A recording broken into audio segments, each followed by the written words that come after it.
Confused where to start? UPSC. One decision can change everything. I'd like to thank Vajiram and Ravi. Vajiram current affairs test series. Vajiram का भी काफी help. Vajiram is the best. But Vajiram, it is something holistic. It helped me in boosting my confidence. Structured learning expert. Mentorship in latest results, top 10 out of 10 from Vajiram. Legacy of AIR 1. Trust. One name. Vajiram and Ravi.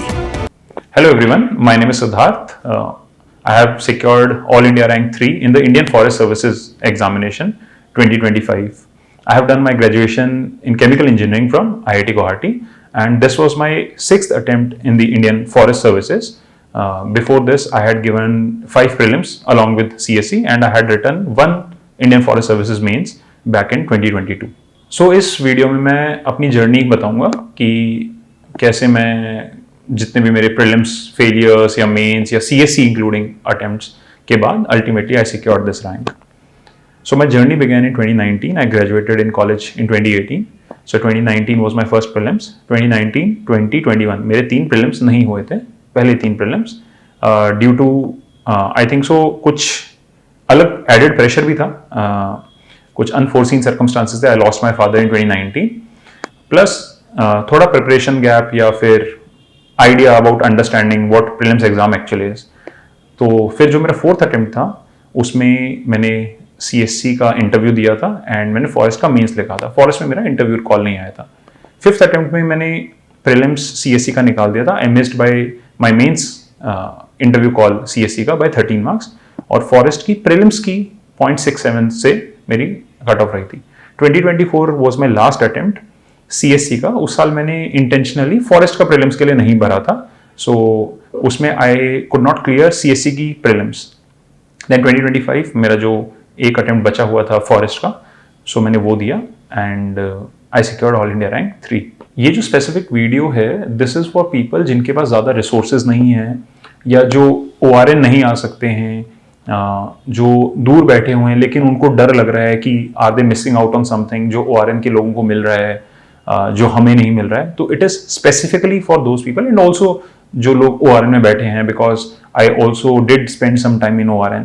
तो मैं बहुत I think so I am well placed to tell the difference between both the approaches कि कोई घर से कैसे prepare करेगा, क्योंकि इस साल जब मैंने ये रैंक लाया आई वाज एट होम और जबकि मेरा जब CSC 22 का इंटरव्यू आया था तब मैं ORN में था.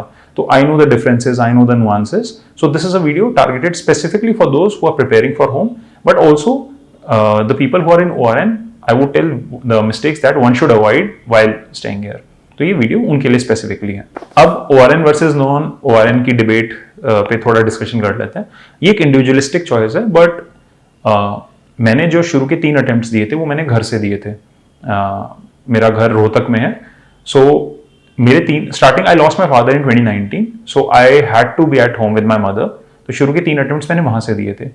4th अटेम्प्ट जो था उस अटेम्प्ट में मैं दिल्ली शिफ्ट हुआ था. मेरे एक फ्रेंड हैं, ही इज इन सर्विसेज, राज कृष्णा.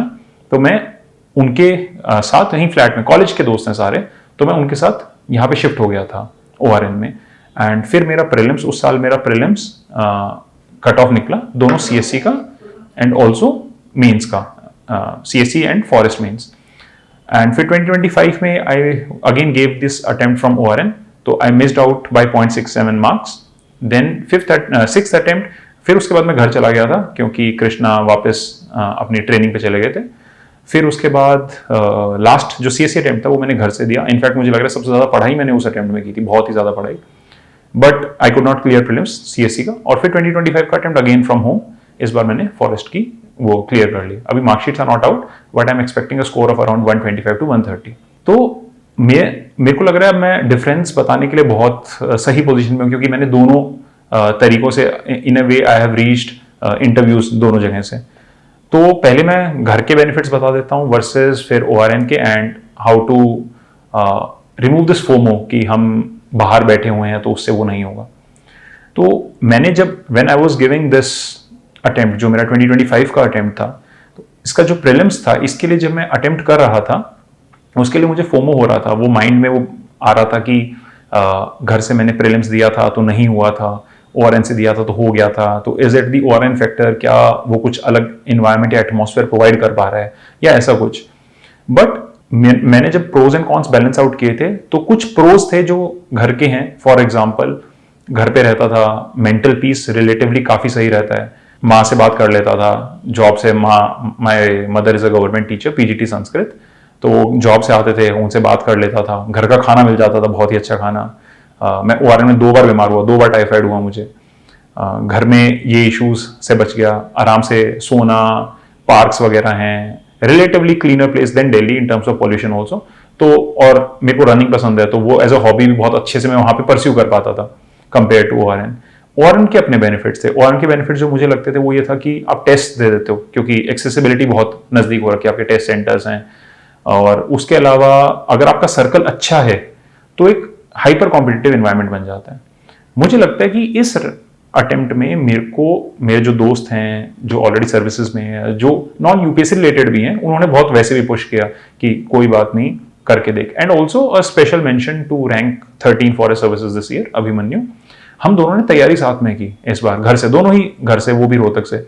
तो हम दोनों प्रीलिम से पहले मिले, डिसाइड किया कि यार अब पढ़ना है, और फिर हाइपर कॉम्पिटिटिव तरीके से दोनों लोग पढ़ते गए कि आज कितना टारगेट हुआ, आज कितना टारगेट हुआ। And then we cut off the world. हमें कोई फर्क नहीं पड़ रहा था कि ORN में लोग क्या कर रहे हैं या रेस्ट ऑफ द पार्ट में क्या कर रहे हैं, हम दो क्या कर रहे हैं हमें उसे पता है। अब देखो, ऑनलाइन रिसोर्सेज इतने ज्यादा बढ़ गए हैं, मुझे लग रहा है कि आज की डेट में issue is not about lack of information, it is about access availability of information. वो फिल्टरिंग आउट इज नीडेड।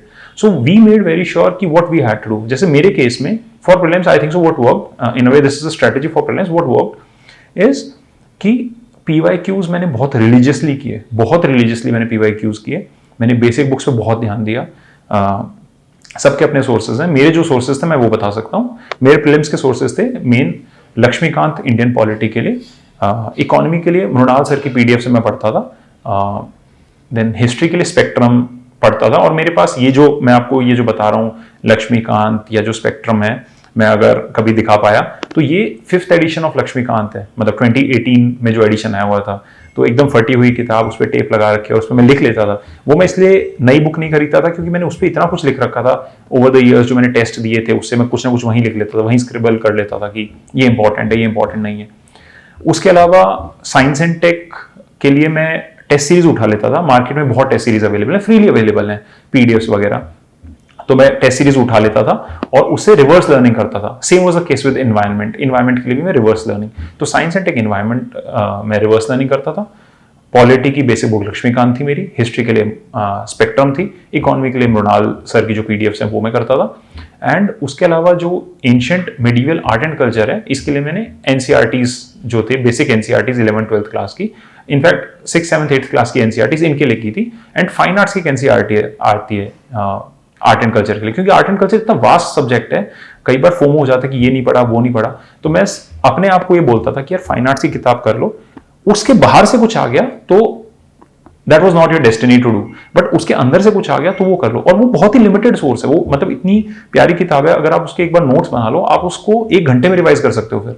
तो अगर आपका पूरा इतना मेजर सब्जेक्ट 1 घंटे में रिवाइज हो रहा है तो वो बहुत, मतलब अल्टीमेटली प्रीलिम्स में ना, जो मेरे को लगता है जो गलतियां लोग भी करते हैं, you have to understand that you don't have to score 200, and उसके चक्कर में लोग सब कुछ पढ़ने लग जाते हैं, anything and everything under the sun. वो नहीं पढ़ना होता है मेरे को। And if I break it marks wise, it will give a better clarity. For example, polity रफली 15 क्वेश्चंस आते हैं, economy if you include agriculture into it 25 questions आते हैं, environment is fixed 15 questions minimum, क्योंकि इंडियन फॉरेस्ट सर्विसेज का prelim same है। 10 questions are from science and take. So if you add them, it is 15 plus 25, 40 plus 15, 55 plus 10, 65, 130 marks तो यही हो गए हैं। अब इसके ऊपर आप ज्योग्राफी के लिए NCERTs 11th 12th, nothing else. 11th 12th की ज्योग्राफी, स्पेशली 11th की जो 2 NCERTs है ज्योग्राफी की, बहुत रिलीजियसली समझी थी मैंने, कंसेप्ट समझे थे, और ओनली बुक, उसके लिए मैंने और कुछ रेफर नहीं किया। एंड टेस्ट दे देता था। PYQs, बहुत PYQs के, I will come to this PYQ strategy थोड़ा सा अलग से। ज्योग्राफी के 5-6 क्वेश्चन आ रहे हैं, एक टाइम पे 10-15 भी आते थे, लेकिन अभी लेट्स कीप इट टू 5, तो 70 क्वेश्चंस, तो 140 मार्क्स तो आपके यही हो गए हैं। अब इसके बाद modern history art and culture ancient medieval आप मिलाओगे 18 to 20 क्वेश्चन उसके आते हैं, बट मैं उनको ना 100% हिट रेशो नहीं समझता हूं, क्योंकि मॉडर्न हिस्ट्री में भी UPSC has a tendency of asking से आउट ऑफ 5 क्वेश्चंस 3 क्वेश्चंस के आसपास you can do it from spectrum, 2 questions वो थोड़े रैंडम पूछ लेगा हर साल। तो मैं उस पर इतना ध्यान देता भी नहीं था कि कोई बात नहीं 2 क्वेश्चन छूट रहे हैं कोई फर्क नहीं पड़ रहा। Same goes for ancient medieval art and culture, जो बेसिक बुक्स मैंने पढ़ ली हैं, अगर 10 क्वेश्चन आ रहे हैं, अगर मेरे 5 क्वेश्चन उसमें से हो गए, it's a victory for me. मैं 5 क्वेश्चन के मार्क्स उठा के मैं निकल लूंगा वहां से, मुझे उस पर अपना ज्यादा माइंड खराब ही नहीं करना। अगर मैं 70 क्वेश्चन को अगर मैं एकदम बढ़िया से कर लूं, अगर मैं 70 क्वेश्चन में 70% एक्यूरेसी भी मान लूं, जबकि लोग कहते हैं पॉलिटी में 80-90 हो जाती है, इकोनॉमिक्स अच्छी होनी चाहिए, 70% एक्यूरेसी मान लूं, तो दैट इज 49 क्वेश्चंस, 98 मार्क्स आ रहे हैं आपके सिर्फ उन सब्जेक्ट से। You clearing prelims only with that. फिर करंट अफेयर्स वाला जो सेक्शन आता है उसमें भी बहुत वास्ट है करंट अफेयर्स। मैं करंट अफेयर्स को मतलब करंट अफेयर्स की तरह नहीं देखता था। करंट अफेयर्स में the most beneficial part was IR, international relations, places in news, IR, मैं वहां से वो कर लेता था। उसके अलावा science and take current affairs है जो मैंने रिवर्स लर्निंग कर लिया, एनवायरमेंट करंट अफेयर्स है जो अगेन मैंने रिवर्स लर्निंग कर लिया, एंड इकोनॉमिक्स वो कवर हो रही है। इसके अलावा कुछ मेरे को ऐसे अलग से करंट अफेयर्स का ऐसे नहीं लगता था। जैसे पॉलिटी के लिए, so if there is a topic of governor in news, if there is a debate going on कि the governor of, there was a case जो फॉरेस्ट के मेंस में भी आया था, there was a debate recently regarding the governor of Tamil Nadu versus the state of Tamil Nadu. अब वो news में इतना है तो UPSC prelims is not going to ask you कि यार इसमें ये क्या हुआ, it is just going to ask you about governor. So उसने टॉपिक करंट से चूज कर लिया, but the questions it is going to ask you are going to be derived from static portion. So make sure आपका static बहुत strong है। This was my strategy for prelims. इस साल मैंने काफी क्लियर रखी थी नाउ, और जो मेरे प्रीलिम्स नहीं हुए थे उसकी भी मैं रीजन बताता हूँ। So first prelims I got 90 marks, I missed the cut off by 8 marks, मतलब 3 गलत क्वेश्चन अगर सही हो जाते क्योंकि 2.67 वो ठीक हो जाते। मेरे 4 या 5 क्वेश्चन तो सिर्फ पॉलिटी के गलत थे, और मतलब मैं जब इन क्वेश्चंस की बात कर रहा हूँ, these are fundamental rights and DPSPs जो गलत है, जो एकदम बेसिक जिसे बोलते हैं।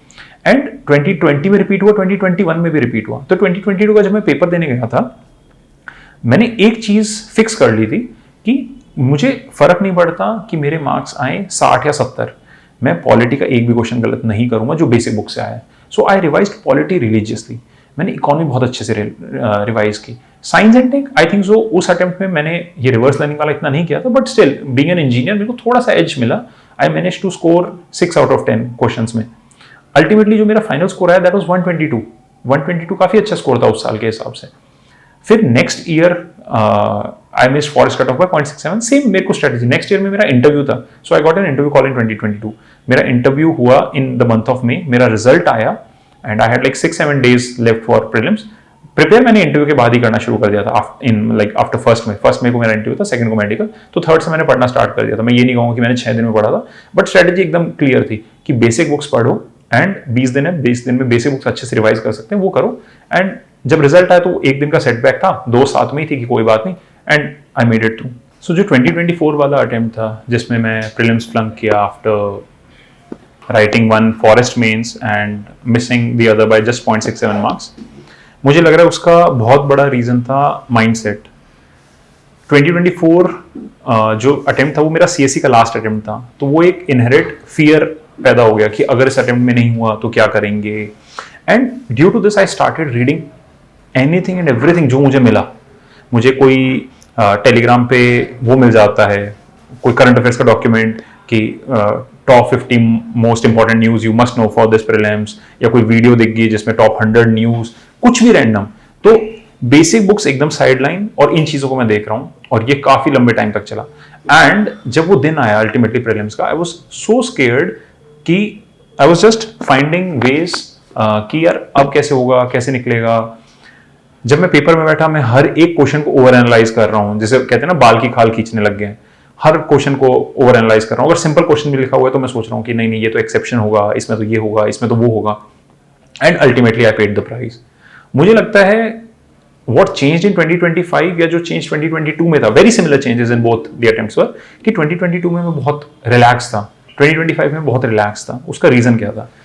The reason was in 2022 my friend Raj, he was already selected, और आई हैड डिसाइडेड कि यार अगर 3 प्रीलिम्स नहीं निकले हैं और 4th प्रीलिम्स भी नहीं निकल रहा तो आई लीव दिस जर्नी, कि अगर प्रीलिम्स ही नहीं निकाल पा रहा हूं तो इससे ज्यादा मैं इसमें कितना इन्वेस्ट करूंगा इस टाइम में।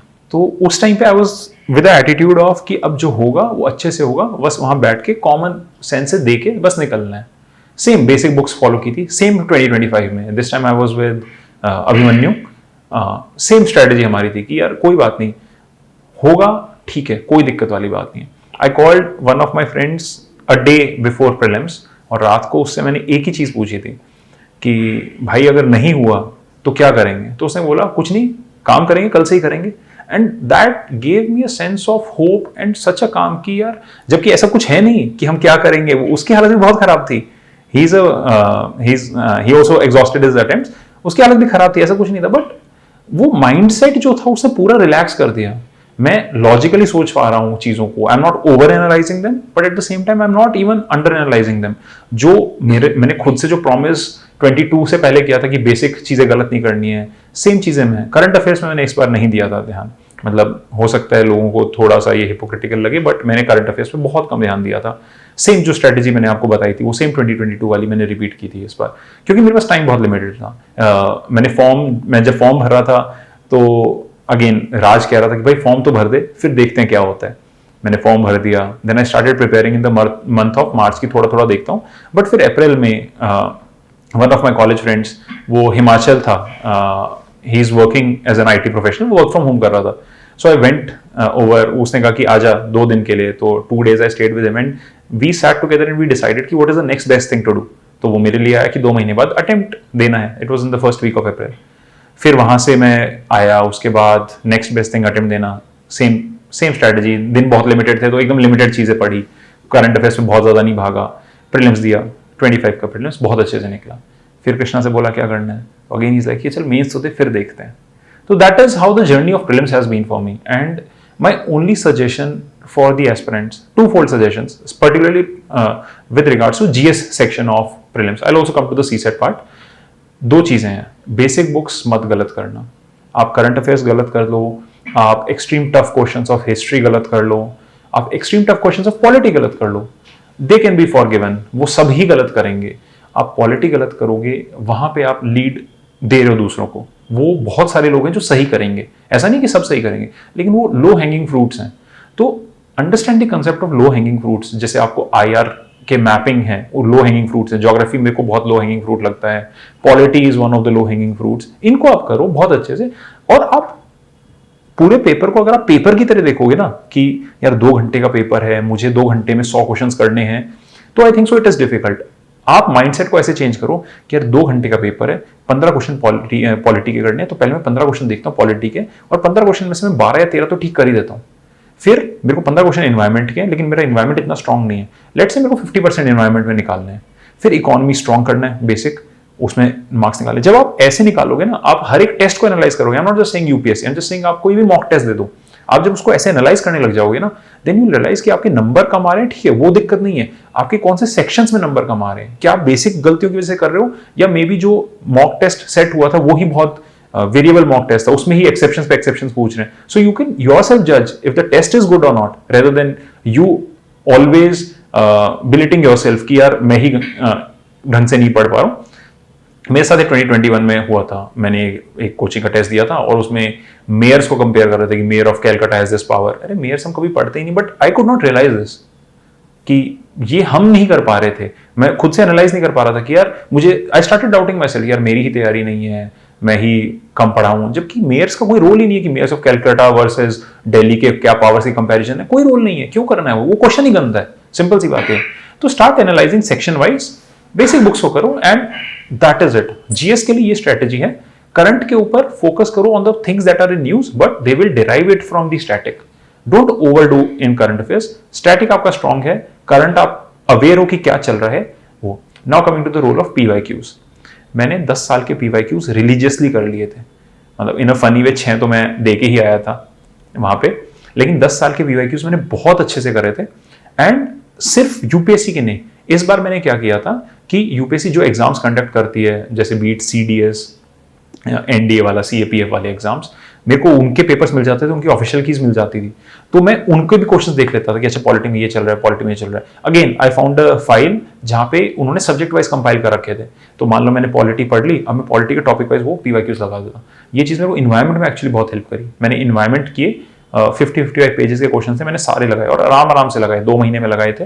कि ऐसा नहीं था कि 1 को मैं बैठा सारे इन्वायरमेंट कर लिया, जब भी बोल रहा हूँ इन्वायरमेंट कर लिया, फिर पॉलिटी कर ली, क्योंकि बेसिक बुक से अराउंड रिवॉल्व कर रहा था, मेरे को करंट अफेयर्स के लिए उतना टाइम निकालना ही नहीं था।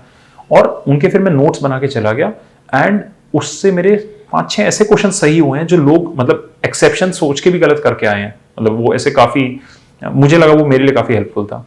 So PYQs are the guiding light, वो आपको एक माइंडसेट दे रहा है कि how examiner over the years has been setting examination, how the paper has been set. और आप एक बार PYQ में बैठ के खुद तो देखो कि ये क्वेश्चन पॉलिटी का या करंट का है, आप अपने आप फिल्टर कर लोगे कि यार करंट के जो क्वेश्चन है उस टाइम जो न्यूज पे चला होगा 10 क्वेश्चन, 12 क्वेश्चन, 15 क्वेश्चन, इससे ज्यादा नहीं है।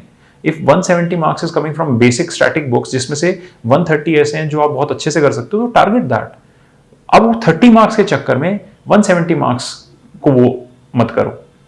Coming to the strategy of CSAT, मैं एक इंजीनियर हूं बैकग्राउंड से, मैंने CSAT के लिए अलग से प्रिपरेशन नहीं की है, so I might not be the best person to guide you on CSAT, but I can just say one thing, हर किसी का ना एक स्ट्रॉन्ग फोर्टे होता है, किसी के लिए वो GS मतलब CSAT में रीजनिंग होता है, किसी के लिए मैथ्स होता है, किसी के लिए इंग्लिश होता है। Don't change your strategy after listening to someone whose strong forte might be something different. मेरे लिए वो रीजनिंग इन मैथ्स है, मैं कॉम्प्रीहेंशन के क्वेश्चंस लास्ट के 20 मिनट में उठाता था। मेरा ये रिकॉर्ड रहा है आज तक, मैंने जितने प्रीलिम्स दिए मैंने सारे कॉम्प्रीहेंशन के क्वेश्चंस ही नहीं पढ़ पाया क्योंकि टाइम नहीं बचता था, लेकिन मैं मैथ्स के क्वेश्चंस को इतना टाइम दे देता था कि मेरी मैथ से ही वो क्लियर हो जाती थी कट ऑफ। तो that is one thing, but I have realised one thing over the years after talking to people who have flunked in prelims, जो मेरे बीच में जो मेरे कलीग्स यहाँ पे दे रहे थे, जो फ्रेंड्स ओआरएन में मैंने बनाए थे, मैंने ये चीज रियलाइज की कि CSAT obviously it is a game of practice but also it is a game of question selection। अगर 53 क्वेश्चंस हैं, 27 क्वेश्चंस कॉम्प्रीहेंशन के, 53 क्वेश्चंस आपके रीजनिंग प्लस मैथ्स के हैं, अगर मैं आपको 27 क्वेश्चंस मैं सेलेक्ट करके आपको 27 क्वेश्चंस दूं तो 80% ऑफ लोग वो 27 क्वेश्चंस कर लेंगे, लेकिन जो 26 क्वेश्चन रह गए उन 53 में से वो नहीं कर पाएंगे वो क्वेश्चंस। वो 26 क्वेश्चंस हैं डिफिकल्ट, बट वो 27 क्वेश्चंस बहुत ईजी हैं। बट इश्यूज वो 27 को जो क्वेश्चंस वो जो छुपे हुए हैं ना उन 26 क्वेश्चंस डिफिकल्ट क्वेश्चंस के बीच में, वो टेंशन है। आप बीच में एक डिफिकल्ट क्वेश्चन पे फंस गए, आपको लग रहा है आप ये क्वेश्चन अटेम्प्ट कर लोगे, उसी में 5-10 मिनट आपने वेस्ट कर दिए, and then you look at the time और फिर वो एंजाइटी किक इन कर गई कि अब क्या करेंगे, फिर सिली मिस्टेक्स होने लगी, 2 into 3 = 5 करने लग गए, और सिली मिस्टेक्स ऐसी होती हैं आप फिर से बाद में देख रहे हो यार ऑप्शन मैच नहीं हो रहा, फिर से 2 into 3 5 ही करोगे क्योंकि आपका माइंड उस टाइम उस चीज में जा चुका है। तो क्वेश्चन सिलेक्शन बहुत इंपॉर्टेंट है CSAT में। ओपन योर पेपर, पहले क्वेश्चन सिलेक्ट कर लो, यार मैं सीरीज का क्वेश्चन करूंगा, उसको टिक मारो कि देख लेते हैं फटाफट, ज्यादा टाइम मत लगाओ। 80 क्वेश्चन है, कोई एंड टू एंड नहीं रीड कर पाता है, कुछ कर लेते हैं एक्सेप्शनली लोग end to end, but majority लोग नहीं कर पाते, तो आप क्वेश्चन सेलेक्ट करो ना। CSAT के लिए if the maths for CSAT is to be done 27 net questions, if you are scoring 27 net questions correct, मतलब आपके negative marks plus positive, negative questions plus positive questions मिला दो आप, if you are scoring 27 net questions, for example आपने 30 question सही कर लिए, ठीक है, एंड 30 क्वेश्चंस एंड आपने 9 क्वेश्चन गलत कर दिए, तो 9 क्वेश्चंस अगर आप नेगेटिव में देखोगे तो that is 2/3, that is 3 negative questions, तो 9 नेगेटिव क्वेश्चन उन 3 पॉजिटिव क्वेश्चन को काट देगा, तो 27 नेट क्वेश्चन, 27 नेट क्वेश्चन आप अगर सही कर पा रहे हो तो यू आर क्लियरिंग CSAT। वो इतना सिंपल गेम है। अगर मैं आपको इन टर्म्स ऑफ नंबर पुट करूं, 80 में से 27 क्वेश्चन, बट ये जो चीज है, जो बर्ड व्यू है, जो देखने के लिए है, ये देखने के लिए एक बार आपको खुद से बैठना पड़ेगा, समझना पड़ेगा। मैंने आपको एक ब्रॉड व्यू दे दिया है, मैंने आपको GS के लिए एक ब्रॉड व्यू दे दिया है। अब जो भी ये वीडियो देख रहा है, मैं ऑनेस्टली उससे रिक्वेस्ट कर रहा हूं कि प्लीज आप एक बार बैठ के, जो भी PYQ से बैठ के खुद से एनालाइज करना। टॉपर्स की आपको स्ट्रेटजीज डेफिनेटली मिलेंगी, आपको एनालाइज किए होंगे, इंस्टीट्यूट्स ने एनालाइज किए होंगे पेपर्स आपके लिए, सब कुछ किया होगा, GPT आपके लिए कर देगा, लेकिन एक बार आप खुद के साथ बैठ के तो एनालाइज करो। एक बार वो बेसिक बुक से, एक बार आपने वो एफर्ट्स खुद से पुट कर लिया ना, वो चीज आपके दिमाग में इच हो जाएगी कि यही है, ऐसे ही करना है। वो स्ट्रेटजी आप फिर समझ पाओगे, जो मैं कह रहा हूं आप एग्जैक्टली समझ पाओगे कि मैं क्या कह रहा हूं, क्योंकि ये चीज मैंने खुद बैठ के की थी। उससे पहले मैं स्ट्रेटजीज देखता था कि ऐसे करना है, वैसे करना है। तो this is the prelims strategy from my and for both GS and CSAT। मेरी जो मेंस की जर्नी है फॉरेस्ट की, वो ये मेरा सेकंड मेंस था। मैंने फर्स्ट मेंस 2022 में दिया था, वो मेरा नहीं हुआ था। उसका रीजन ये था कि मैं सीरियस नहीं था, ऑनेस्ट रीजन, मैं सीरियस नहीं था, क्योंकि मेरा वो पहला CSC का मेंस भी था और वो रिलेटिवली ठीक हुआ था। तो very next day after my CSC mains मेरे को टाइफाइड हो गया था, घर रहा, एंड ये सारे बहाने असाइड, मुझे उस टाइम में नहीं था फॉरेस्ट के लिए सीरियस। मैं जब वापस आया, आई डिसाइडेड कि अब क्योंकि मेरे पास करने को कुछ नहीं है because the month of November, so let's start studying for forest, but not exclusively for forest, कि बस पढ़ लेते हैं। मैं अपना 2022 का मैं शेयर कर रहा हूँ कि मैं दे के आया मेरे मेंस। आई स्टडीड फॉर रफली 17-18 डेज। मैंने वीडियोस देख ली एक बार ऑप्शनल की, दोनों की। I studied for 17-18 days. मैं पेपर दे के आया, जीएस और इंग्लिश का पेपर दे के आया। वो पेपर मुझे लगा कि बहुत ही ज़्यादा खराब है। फिर उसके 2-3 मेरा खराब हुआ है। फिर उसके 2-3 दिन बाद मैं एग्री या फॉरेस्ट्री का पहले पेपर था, वो मैं दे के आया। इनफैक्ट एग्रीकल्चर पेपर 2 से पहले तो मेरा इतना मतलब ऐसे हालत खराब थी कि मैं तो सेंटर से भाग रहा था, ढोलपुर हाउस से। मेरा ढोलपुर हाउस सेंटर आया था। तो जब मैं भाग रहा हूँ तो वही अगेन कृष्णा सामने खड़ा है कि कहाँ भाग रहा है भगोड़े। तो और फिर वो वापस मुझे बैठा के आया कि नहीं ये लिखना है ये वाला पेपर भी। और फिर मैं अंदर बैठ के सोच रहा हूँ भाई इसमें मैं क्या लिखूंगा, कि मेरे को कुछ भी नहीं आता, वो प्रिपेयर्ड नहीं था। देन अगे फॉरेस्ट्री मेरे को जीएस जैसे जेनरिक आंसर में लिख के आया। जब मेरे मार्क्स आए थे उस साल, आई स्कोर्ड 596। मेरे इंग्लिश और जीएस में अच्छे मार्क्स थे, 290 उस साल के हिसाब से काफी अच्छे मार्क्स थे। और मेरे ऑप्शनल में 150, 150, 150, 156 ऐसे मार्क्स थे दोनों में, सेम एवरेज मार्क्स थे। तो आई गॉट 596, कट ऑफ 631 था उस साल। इस स्ट्रेटेजी में मैंने क्या किया, इस बार एक तो मैंने एक्सक्लूसिवली फॉरेस्ट के लिए प्रिपेयर किया था। That was one thing. Although I started preparing seriously from the month of July. जून का मंथ यूपीपीसीएस का भी मेंस था मेरा, एंड एक दो इंसिडेंट्स हो गए थे, personal incidents. Then I started preparing for July. So अब क्योंकि इस बार जुलाई के मंथ में था, तो I had a very clear mindset and an excellent guidance from seniors.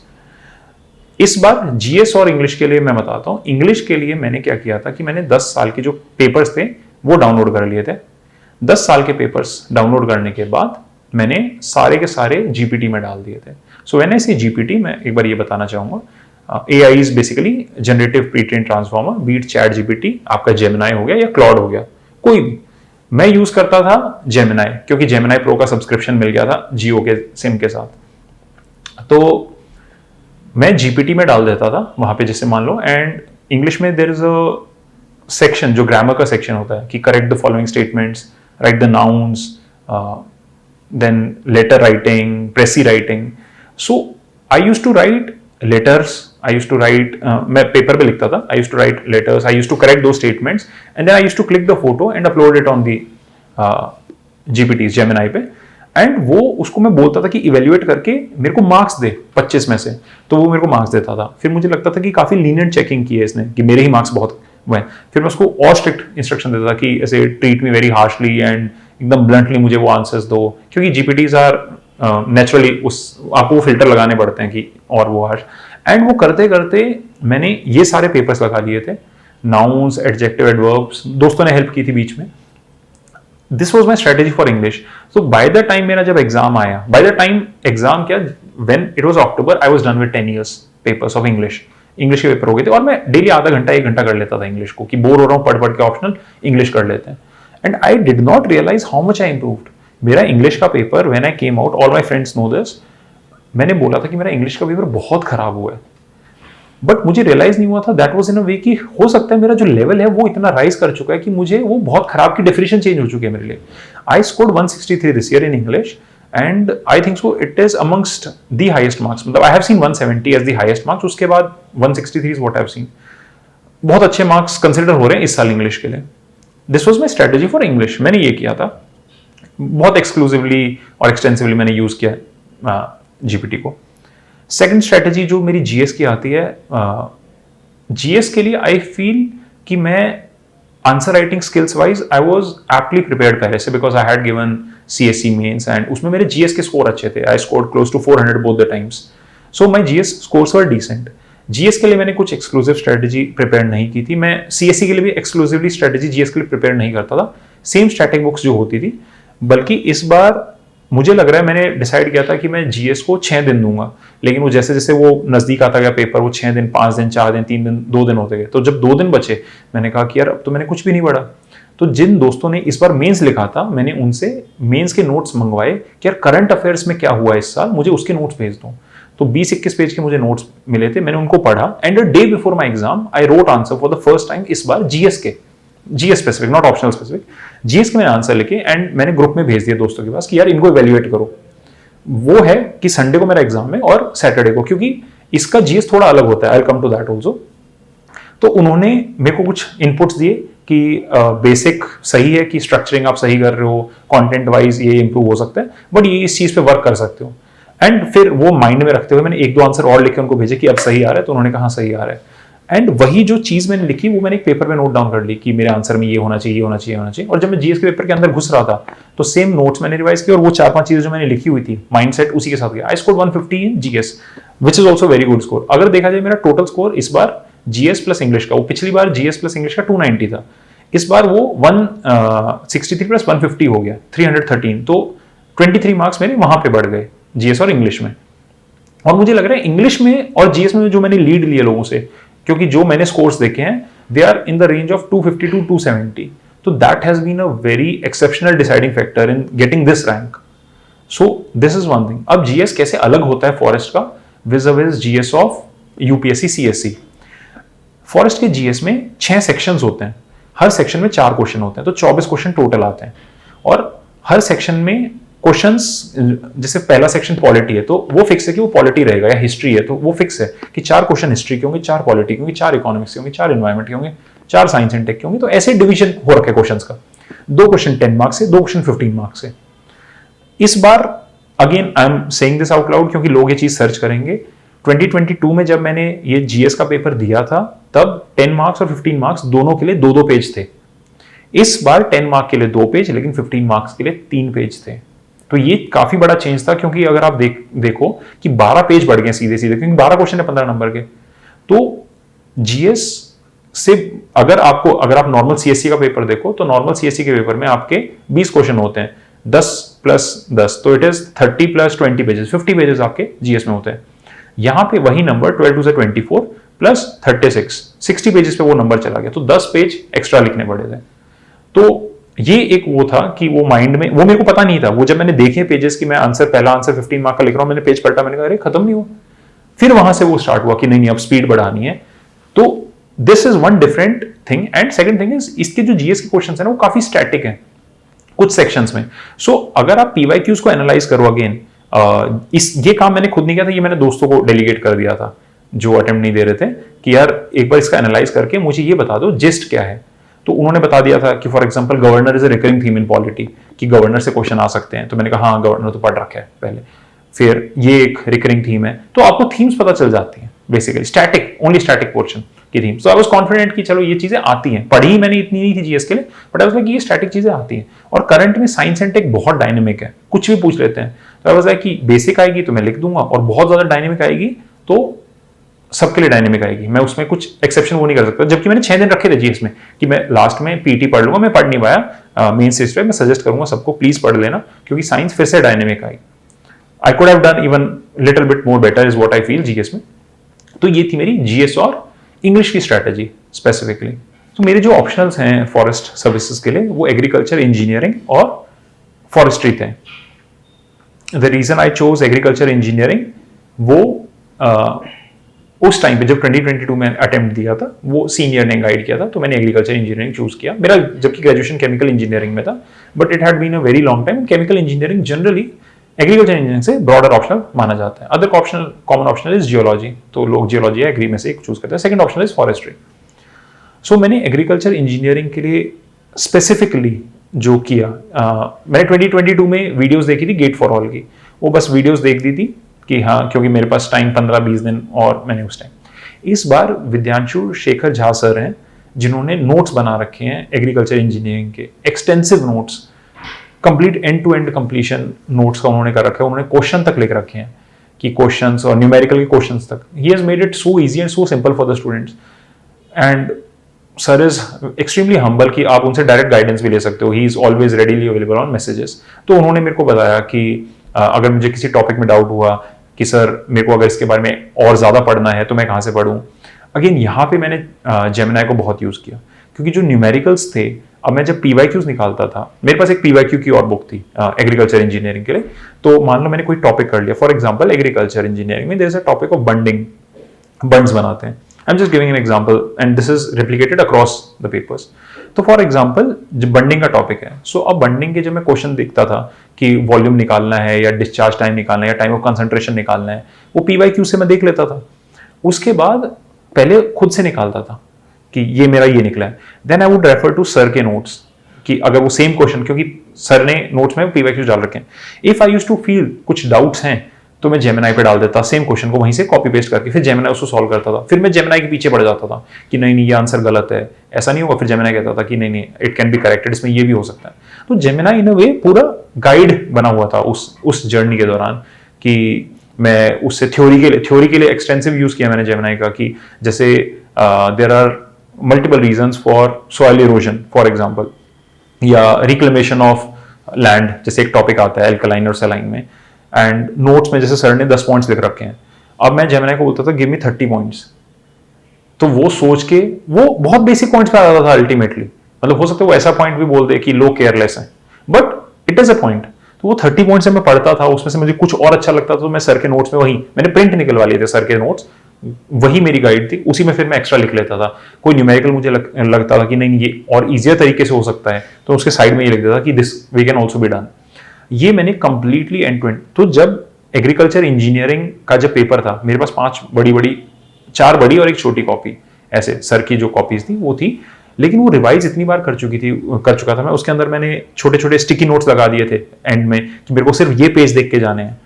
That is one thing that I did. Also another guidance I got was from Anand sir, उनकी rank 2 आई थी, तो उनसे मेरा टेलीफोनिक इंटरव्यू बहुत पहले हो गया था। मतलब मैंने जब फॉरेस्ट की प्रीलिम्स क्लियर की थी कट ऑफ, तो मैंने सर से पूछा, तो सर ने उसी टाइम पूरा बता दिया था कि यहाँ से ये कर लो, यहाँ से कर लो।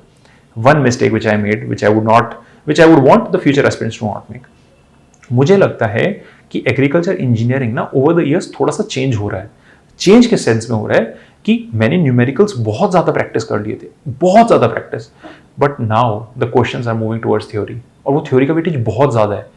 इस बार अगर आप कंपलसरी क्वेश्चन हटा दो कि if you are not to attempt that question, numerical का weightage was less than 20-25 marks in paper 1 and similar in paper 2।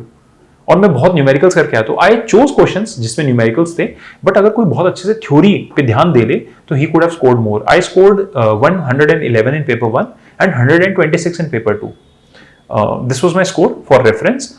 And also जो मेरा पेपर 2 था वो मेरा काफी खराब हुआ था पेपर, खराब इन द सेंस कि मैंने 3-4 क्वेश्चंस 10 नंबर के मेरे छूटे थे, जो मेरे को नहीं आते थे।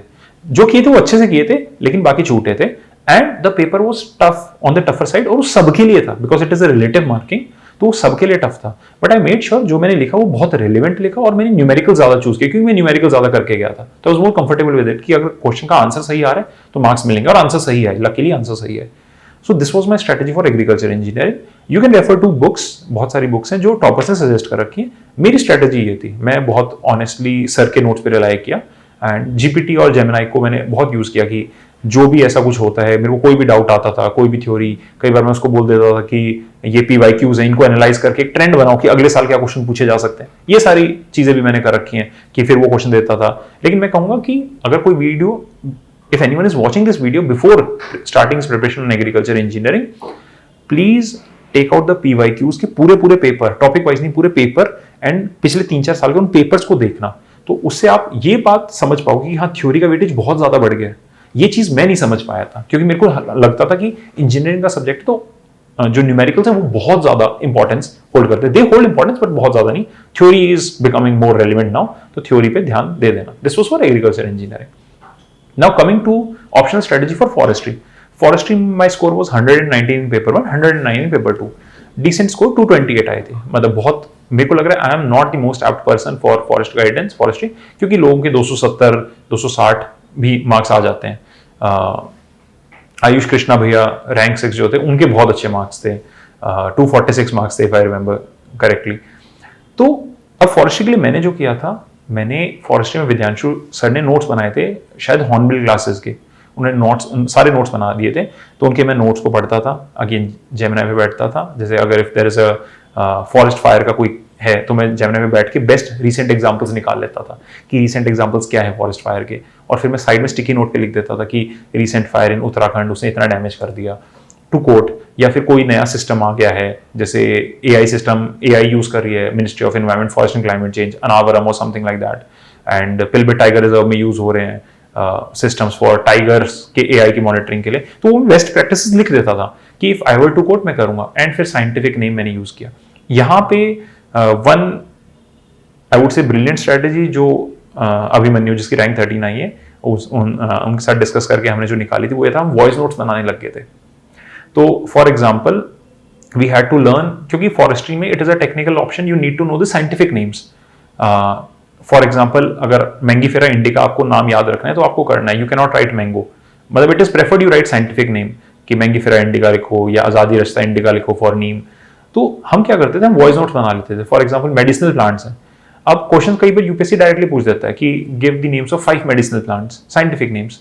तो मेडिसिनल प्लांट्स के नेम्स की हमने 8 या 9 जो था उनके साइंटिफिक नेम्स हमने लिख दिया. जैसे अश्वगंधा है तो हम उसका साइंटिफिक नेम भी लिख देंगे कि विथनेनिया सोमनीफेरा और जो भी उनके साइंटिफिक नेम्स हैं, और उससे हम वॉइस नोट बना लेते हैं. तो एक छोटा वॉइस नोट होगा मेरा 1 मिनट का, जिसमें हेडिंग होगी मेडिसिनल प्लांट्स. अब मैं रनिंग पे जा रहा हूँ, वॉक पे जा रहा हूँ, मैं वॉइस नोट बना चुका हूँ और मैं उनको सुन रहा हूँ, तो वो बाय हार्ट हो चुके थे.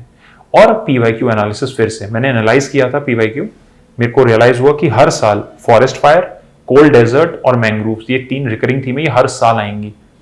मैंने इनको बहुत एक्सटेंसिवली प्रिपेयर कर लिया, इसलिए मुझे लगता है मेरा पेपर 1 अच्छा हुआ था. वो मैंने पेपर 1 के बाद भी आगे बोला था कि मेरा पेपर 1 अच्छा हुआ है, और उसमें मार्क्स 120 119 आए हैं, क्योंकि मैंग्रोव्स और कोल्ड डेजर्ट वाले क्वेश्चन आए दोनों, और इन दोनों को मैंने बहुत अच्छे से जस्टिस करके मैंने लिखा. 15 मार्क्स के क्वेश्चन थे. और एक क्वेश्चन ये था कि राइट 10 स्पीशीज ऑफ मैंग्रोव्स या 8 स्पीशीज ऑफ मैंग्रोव्स आई थी, बट हमने मतलब already we had by hearted like 15 species of mangroves, तो हमने वो 15 स्पीशीज तक लिख दी कि हाँ इनके ये यूज होते हैं, यूज होते हैं. और मुझे लग रहा है कि अगर हम वॉइस नोट्स नहीं बनाते तो शायद ये नहीं हो पाता, हम इतनी बार रिकॉल ही नहीं कर पाते. जैसे मैं अब आपको कुछ बोल रहा हूँ, आप वो स्ट्रेटजी समझोगे, आप ये वीडियो 2 बार देखोगे तो आपको स्ट्रेटजी ही याद हो जाएगी. Now just imagine you telling yourself after few months. ये चीज मैं एग्रीकल्चर इंजीनियरिंग में भी करता था कि मान लो मुझे आज कोई कंसेप्ट समझ आ गया, क्योंकि मेरे साथ ये इशू बहुत होता था कि मैं चीजों को ना भूल जाता था बार बार, कि आज मैंने एक टॉपिक पढ़ा है, 5-6 दिन बाद उस पर वापस आऊंगा, फिर मेरे को कंफ्यूजन होगी कि यार इसमें क्या, फिर से आई विल वेस्ट टाइम कि मेरे को फिर से सर्च करके पूरी रिसर्च करनी पड़ेगी. तो I thought what is a more better way than explaining yourself आज, कि भाई अगर तू अब 2 महीने बाद आके इसी चीज को फिर से सुनेगा तो तेरे को वो समझ आ जाए.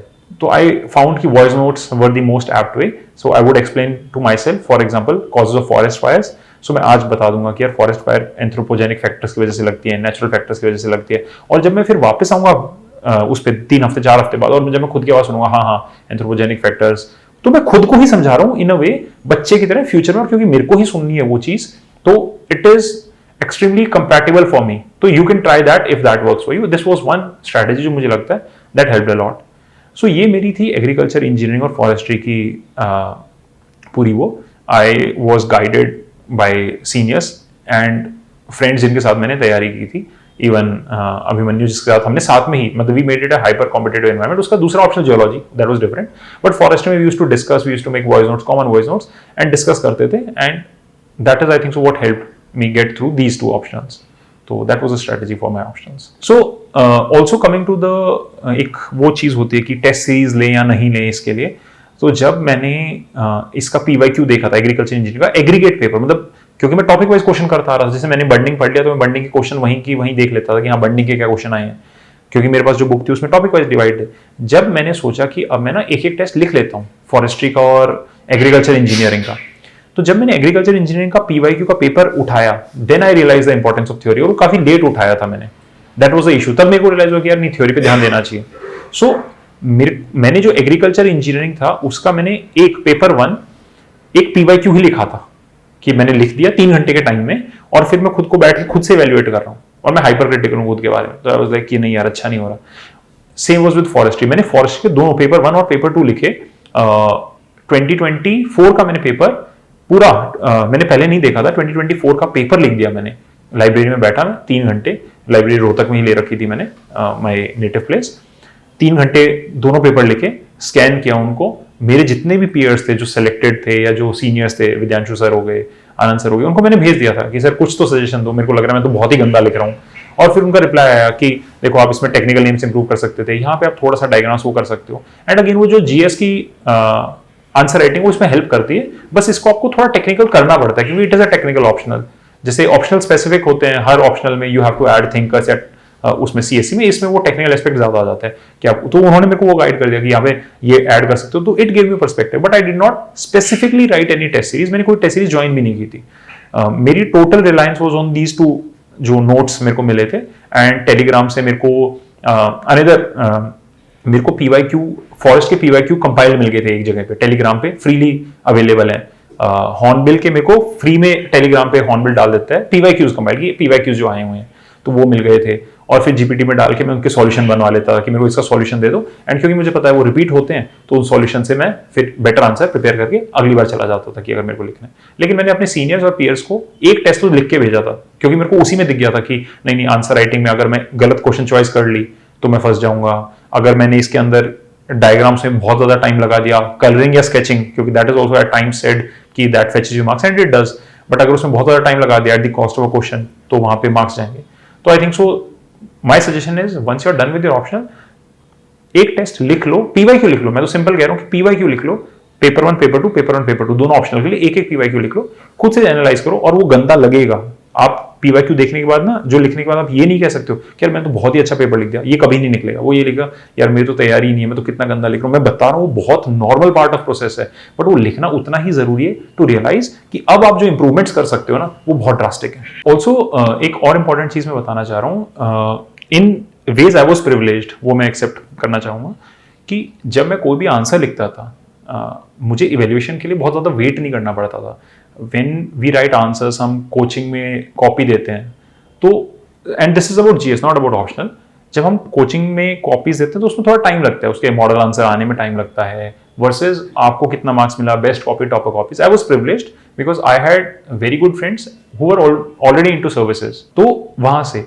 बट इस अटेम्प्ट में particularly pertaining to agriculture and forestry optionals, क्योंकि जीएस के लिए मुझे उन्होंने गाइड कर दिया था, तो आई वाज लाइक मैं सजेस्ट ही करूंगा, my suggestion to all the aspirants is आप प्लीज आंसर लिखते रहो, keep improving your answer writing. And I am not saying कि आप दिन के 10 आंसर लिखो, 20 आंसर लिखो, आप दिन के 2 आंसर्स लिखो, आपको जैसे टाइम मिले। प्रीलिम्स आ रहे हैं मत लिखो, छोड़ दो, लेकिन प्रीलिम से पहले, मान लो प्रीलिम से 2 महीने पहले तक आप डेली 2 या 3 आंसर्स लिखो, एंड वो किसी भी चीज पे लिखो, B it your optional, B it your GS, B it anything. Don't let go of that answer writing skills that you develop, because it is something that you develop over time. You cannot gain it overnight. वो जो तरीका है लिखने का वो आएगा। I was guided by seniors, Vidyanshu sir ने guide किया था। मैं टॉपर्स की कॉपीज, मेरी आंसर राइटिंग स्किल डेवलप वहां से हुई थी। स्टार्टिंग में हम सब टॉपर की कॉपीज ही देखते थे कि वहां वो ऐसे लिखते हैं, then we developed a style and then peer से वो इवैल्यूएट हो गया। इस बार आंसर राइटिंग के लिए another thing that I used extensively was again Gemini. मैं अगेन फोटो खींच के जेमिनी पे आंसर डाल देता था।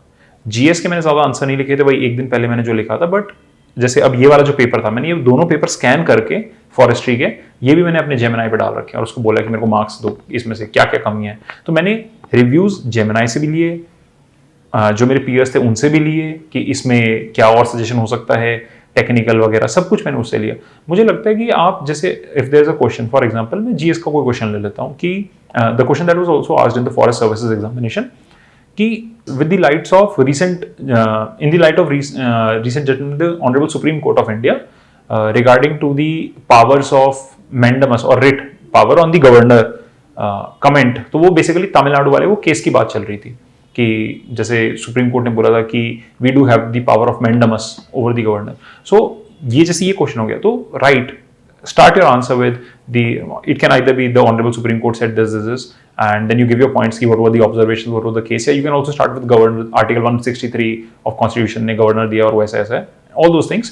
But once I had written those answers, I'll make sure मैं उसको फोटो खींचूं, स्कैन करो, जेमिनी में डाल दूं। उसके 2 रीजंस हैं, एक तो वो मेरे को स्ट्रक्चरिंग बेटर बताएगा, मेरे को और पॉइंट्स बताएगा, plus it will also factually correct मी। हो सकता है मैंने कहीं गलती कर दी, हो सकता है वो आर्टिकल 163 ना हो, 164 हो, 165 हो, वो भी करेक्ट करेगा।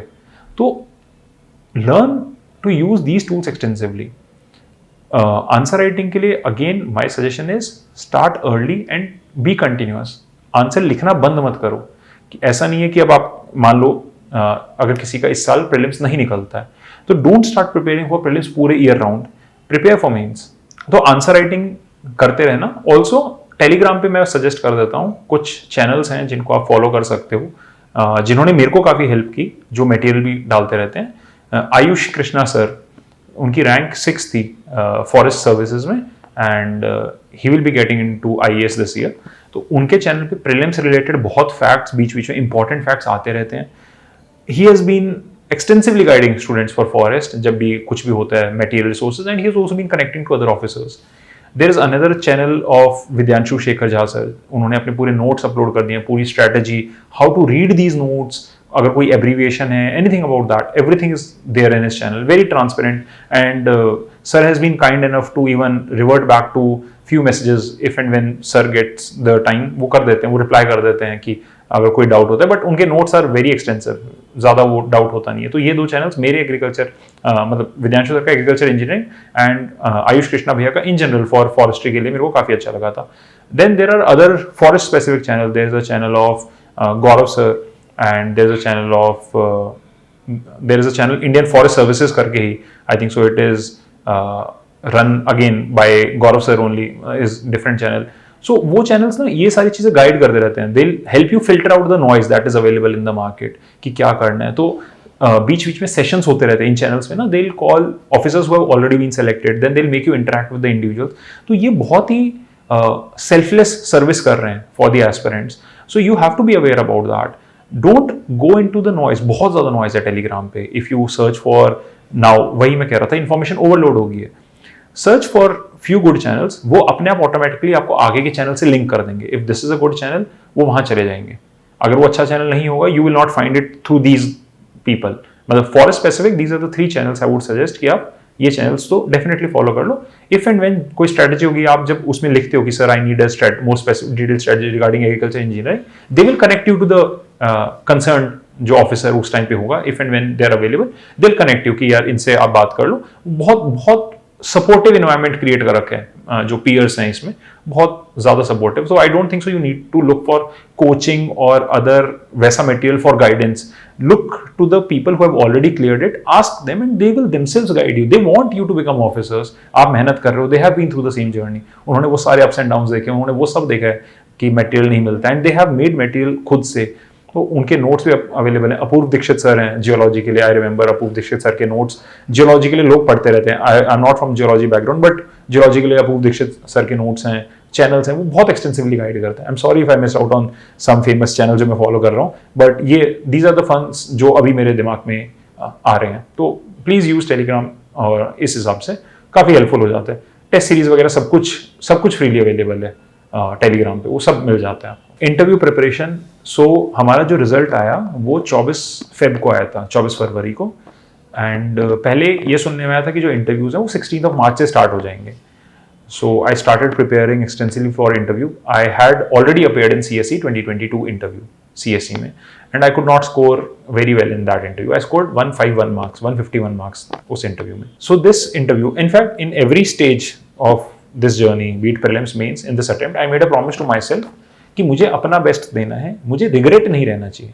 देखो, there is a difference between regret and pain. Regret होता है कि काश मैं कुछ और कर लेता, एंड पेन इज समथिंग जो आपको लगता है कि यार नहीं हुआ, वो आपकी मेहनत को दिखाता है कि आपने मेहनत की थी, नहीं हुआ तो पेन तो होगा, लेकिन रिग्रेट नहीं होगा. So I made a promise to myself कि रिग्रेट नहीं होना चाहिए. सो आई स्टार्टेड, मैंने लेट प्रिपरेशन शुरू किया था क्योंकि result was delayed. Result was expected to be announced in January, but वो लेट आया. तो तब तक वैसे भी पढ़ाई नहीं हो रही थी. वो मेंटल स्टेट वैसा ही रहता है कि जब तक रिजल्ट नहीं आएगा कैसे पढ़ेंगे, क्या पढ़ेंगे. बट जब रिजल्ट आया उसके बाद आई वेंट ऑल इन. मैंने अलग अलग नोटबुक्स बना ली, छोटी छोटी नोटबुक्स, डैफ ओरिएंटेड, जो मेरे ये न्यूज़पेपर के नोट्स थे वो अलग, डैफ के अंदर अलग अलग सेक्शन, हॉबीज के नोट्स अलग, ऑप्शनल के नोट्स अलग, सब कुछ मैंने अलग कॉपीज बना ली. ट्रांसक्रिप्ट्स फ्रीली अवेलेबल हैं टेलीग्राम चैनल पे. जो पिछले साल के ट्रांसक्रिप्ट्स हैं जो पूछा गया, ट्रांसक्रिप्ट्स को मैंने डाउनलोड किया. I would search my keywords from them. Again interview guidance के लिए बहुत एक्सटेंसिव वो है.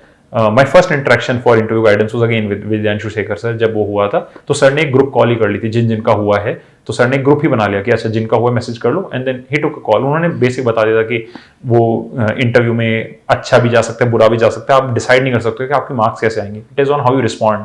वो आपके आंसर्स को जज करते हैं. सो वहाँ से जर्नी स्टार्ट की. मेरा इंटरव्यू में ग्रुप बना.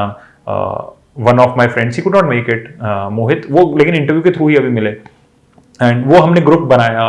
अभिमन्यु साथ में था, तो ग्रुप के हम डिस्कस करते थे क्योंकि me and Abhimanyu had a lot in common. So if you can find someone who has a lot in common, that will be of great help in interview, क्योंकि you can discuss same thing. Me and Abhi we have IIT in common, chemical engineering common, Rohtak in common, chess in common. So बहुत सारी चीजें common थी, तो हम वैसे discuss कर लेते थे. अब इंटरव्यूज के लिए मुझे सजेस्ट, जो मेरे सीनियर्स या जो फ्रेंड्स पहले सेलेक्ट हो चुके थे, उन्हें सजेस्ट कर दिया था कि interview is not only a game of knowledge. Knowledge test होती है, to certain extent it is a game of how you express that knowledge. वो ज्यादा मैटर कर जाता है, आप कितना कॉन्फिडेंटली, कितना honestly, how honest you come out as a person, तो वो वैसे होता है. तो फिर प्रिपेयर किया, इंटरव्यू की डेट आई, मैंने बीच में 5-6 मॉक इंटरव्यूज दिए, मैंने बहुत सारी जगहों पे मॉक इंटरव्यूज दिए हैं. संकल्प पे मैंने मॉक इंटरव्यू दिया है, I gave a mock interview at Shankar IAS, I gave a mock interview at Vajiram and Ravi. And उसके अलावा मेरे फ्रेंड्स जो थे उन्होंने मेरा मॉक इंटरव्यू लिया है. तो मैं हर मॉक इंटरव्यू से क्या करता था, जैसे ही मॉक इंटरव्यू होगा, आई think so I give 4-5 mock interviews, और हर मॉक इंटरव्यू से मैं क्या करता था कि मेरे को जो लगता था कि नहीं ये कमी है, क्योंकि हर मॉक इंटरव्यू में आपको पता चलेगा. So you will be prepared always, you will go for interview, and even if you will not be prepared you will go for interview. फिर वो डर लगेगा, फिर वो आपसे क्वेश्चंस पूछेंगे, then you will get to know new dimensions way you can improve. Then you will have to work on those dimensions. Once you work on those dimensions, then it will become better. And it is a process. It is a continuous process. No one can have the perfect personality. So it is a game of confidence. कुछ लोग एक mock interview देके सही हो जाते हैं, उस mindset में आ जाते हैं. कुछ लोग 10 मॉक इंटरव्यूज देते हैं. So you will have to find that sweet balance. It is a very individualistic thing, the interview preparation thing. Throughout this journey, I think so interview journey was the one जो मुझे सबसे ज्यादा fun journey लगी, because इसमें interaction होता था मेरा लोगों के साथ. Like I am a person who loves to interact with people. So वो जर्नी मुझे काफी फन लगी, काफी अच्छे से पढ़ा, जो भी किया, discussions, interactions. Ultimately the day of interview, it was on 6th of April. First day ही मेरा इंटरव्यू आ गया था. इट वाज जब डेट आई 24th April को, 6th of April को हुआ. 6th of April को मेरा इंटरव्यू था. My interview went on for close to 15 to 17 minutes, and Dasa sir का बोर्ड था, and I score 212 marks, which is a fairly good score considering this year's performance. इस बार marks थोड़े upper side में भी है, but 212 is a good score. So I think so जब मैं अपने इंटरव्यू में बैठा, मेरा जो खुद का रिव्यू था, जब मैं इंटरव्यू से बाहर निकला, मेरा पहला इंप्रेशन था कि I could have done better, but interview अच्छा गया है. बट मैंने ये नहीं कहा कि बेस्ट इंटरव्यू हुआ है. Again like I said, I am थोड़ा सा over critical about my self. But जब मैं बाहर आया, when my friends asked me how was your interview, CSC से कंपेयर कर रहे थे, जो पिछली बार CSC में मेरा हुआ था, तो मैंने ये बोला था कि यार इंटरव्यू पिछली बार से बेटर हुआ है. जो मेरे को आंसर्स नहीं आते थे, मैंने बहुत हम्बली डिनाई कर दिया कि sorry sir, I am unaware, I read about it. जो मेरे को आते थे वो मैंने बहुत कॉन्फिडेंटली आंसर किया कि sir this is the thing, and बहुत लॉजिकल रीजनिंग के साथ आंसर दिया कि if there was a question asked as to how can we reduce stubble burning case, so then I will give पूरा example के साथ कि sir the strategy has to be two pronged, it has to be a carrot and stick strategy, and carrot strategy में हम क्या कर रहे हैं, बायोइथेनॉल बना रहे हैं, वो फिजिबल है या नहीं. And we had a discussion. It was more of a discussion rather than just grilling and question answers.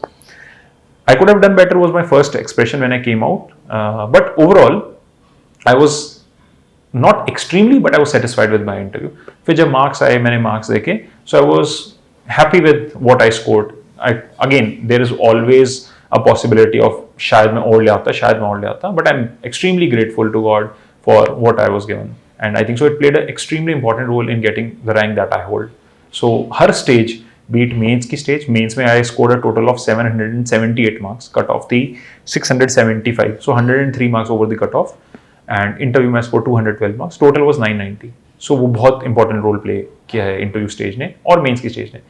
So मेरा overall if I were to summarize this complete thing was कि don't give up on English and GS, वो आपको एक edge देंगे बाकियों से.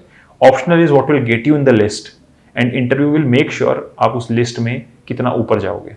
So now looking back at the journey, मेरी ये journey it began in 2018 जब मैं graduate हुआ था college से. It was in the month of May, और जो result आया it was again in the month of May. तो 8 साल की वो journey होगी, और वो बहुत लंबी journey.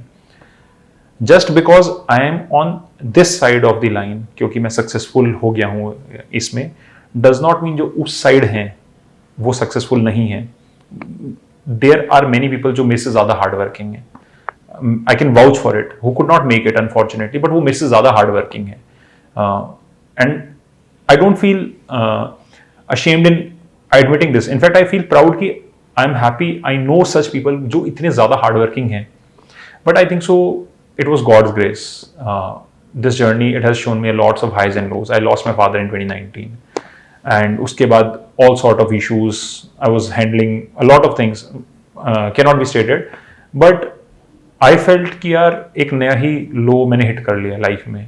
Anxiety became a very common thing for me, और मैं I started running due to anxiety कि यार anxiety हो रही है तो चलो भागने ही चल लेते हैं. And I started running marathons. I ran marathons. I've been running marathons for last 5 years, so that was an outcome of managing my anxiety कि ये कर लेता हूँ. I'm a very social person and I'm extremely grateful for my friends. So this is also an appreciation message. And मेरे को लग रहा है कि ये सबके लिए है कि people who are in this journey, make sure you have someone to share your thoughts with, be it a friend, be it your parents, be it a pet animal. यार उसके साथ बैठ जाओ, अगर आपके घर में कुत्ता है उसके साथ बैठो यार, क्या selfless love होता है. Sit with them, sit in the nature, calm yourself.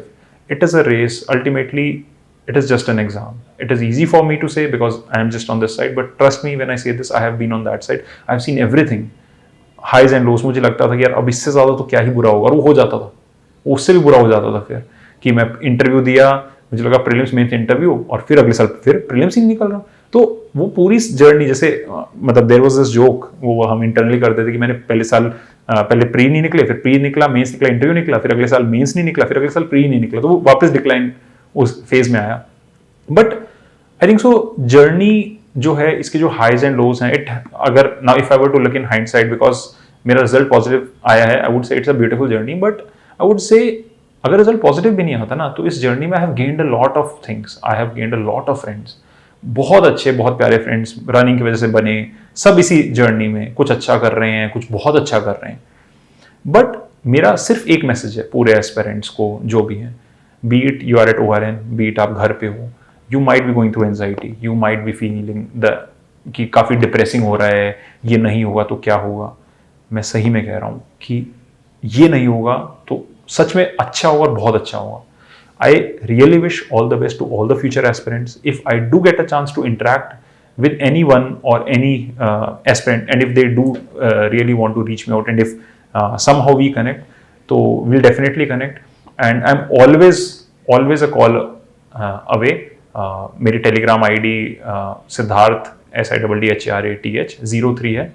And I'll also open it for chats. I'll open it up for chat. So अगर किसी को एग्जाम रिलेटेड, तो चलो ठीक है, डाउट्स हैं. If they are in general feeling how to manage the stress, anxiety वगैरह, I am definitely open to helping those individuals as well, because I have been through that. It has been a very tiring journey and I am very sure you are going through it. So all the very best to all the future aspirants, and I really hope कि you come out successful at the end of this journey. Thank you.